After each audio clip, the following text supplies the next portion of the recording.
Dans les précédentes veillées, j'ai vu qu'on était tellement nombreux, des jeunes, des vieux, des gens de mon âge, et de voir toutes ces familles qui sont différentes, tout ça c'est quelque chose qui est vraiment capital, parce qu'on se soutient les uns les autres et on se sent plus fort de porter ensemble cette communion.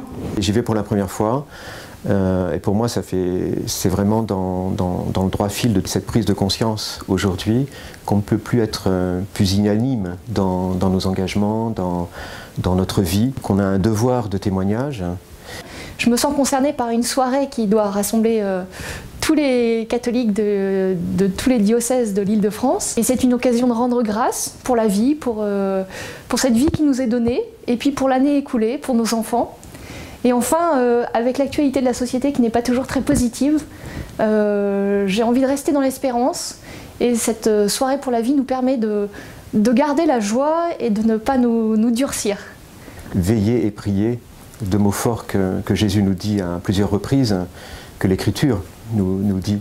On a plus que jamais la nécessité d'être réellement au cœur de ce monde, des veilleurs, et d'avoir une cohérence de vie, une cohérence d'engagement, et aussi pour être aussi éveilleur.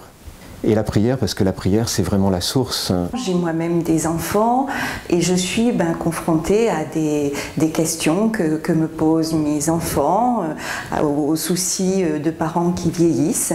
Et donc j'ai envie de porter tout cela dans cette veillée pour la vie. Nous sommes évidemment, comme tout le monde, environnés de personnes qui éprouvent beaucoup de difficultés à tous les égards, à tous les stades de la vie.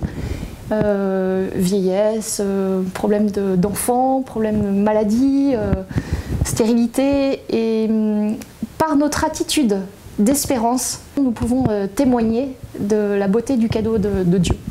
C'est me mettre en fait dans le désir, j'allais dire, qu'il nous donne aujourd'hui, à travers sa sagesse, à travers son esprit, les moyens de porter cette culture de la vie. Croyez-moi, le mail est très utile, les réseaux sociaux, pour inviter à cette soirée pour la vie. Donc on ne va pas garder ça pour nous et on va inviter le plus de monde possible, chrétiens, non chrétiens, à venir partager cette espérance.